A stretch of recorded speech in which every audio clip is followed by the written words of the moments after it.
Ahmedabad flight crash వల్ల Boeing aircraft గురించి అందరూ చర్చిస్తున్నారు. బోయింగ్ అనేది విమానాలు, హెలికాప్టర్, రాకెట్, శాటిలైట్, మిసైల్ తయారు చేసే అమెరికన్ బహుజాతి కంపెనీ. ఇది ప్రపంచంలోనే అతిపెద్ద విమానం మ్యానుఫ్యాక్చరర్స్ లో ఒకటి. దీని ప్రధాన హెడ్ క్వార్టర్స్ ప్రస్తుతం వర్జీనియాలో ఉంది. బోయింగ్ అనేక రకాల విమానాలు తయారు చేస్తుంది. వాటిలో ముఖ్యమైన కొన్నిటి గురించి తెలుసుకుందాం. బోయింగ్ 747 ఇది క్వీన్ ఆఫ్ ద స్కై అని కూడా పిలుస్తారు. ఇది ప్రపంచంలోనే అతిపెద్ద ఎక్కువ ప్యాసింజర్స్ ని తీసుకువెళ్లగల విమానం ఒకటి. 1969లో మొదటిసారిగా ప్రయాణం చేసి 1970లో సర్వీస్ అందించింది. బోయింగ్ ఎయిర్క్రాఫ్ట్ అనేక మోడల్స్ కలిగి ఉంది. అవేంటో చూద్దాం. ఇది 747-100, 747-200, 747-300, 747-400, 7488 మోడల్స్ గా ఉన్నాయి. 747-400 ఈ మోడల్ గంటకు 913 కిలోమీటర్ల స్పీడ్ తో ట్రావెల్ చేయగలదు. ఏకంగా 13,450 కిలోమీటర్లు ఆగకుండా వెళ్ళగలదు. బోయింగ్ 787 డ్రీమ్ లైనర్ గా ఇది అత్యాధునిక టెక్నాలజీతో కూడిన వైట్ బాడీ విమానం.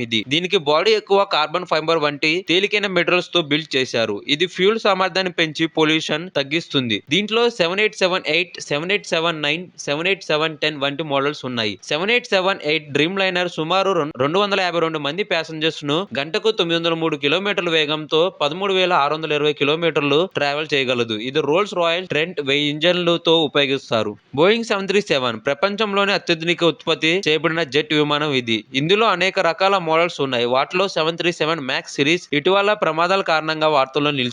ఇది స్వల్ప మరియు తక్కువ దూరం ప్యాసింజర్స్ కు ఎక్కువగా వాడతారు. బోయింగ్ విమానం తయారు గురించి తెలుసుకుందాం. బోయింగ్ విమానం తయారులో అత్యాధునిక టెక్నాలజీ యూజ్ చేస్తారు. విమానం బాడీని కార్బన్ ఫైబర్ వంటి మిశ్రమ లోపాలతో తయారు చేస్తారు. ఇది విమానం బరువు తగ్గించి ఫ్యూల్ సామర్థ్యాన్ని పెంచుతుంది. బోయింగ్ అనేది ప్రపంచవ్యాప్తంగా విమాన రంగంలో ప్రధాన పాత్ర పోషించింది. బోయింగ్ విమానాలు అనేక దేశాలు కమర్షియల్ మరియు సేఫ్టీ ప్రయోజనాల కోసం వాడుతున్నారు. Please like, share and subscribe.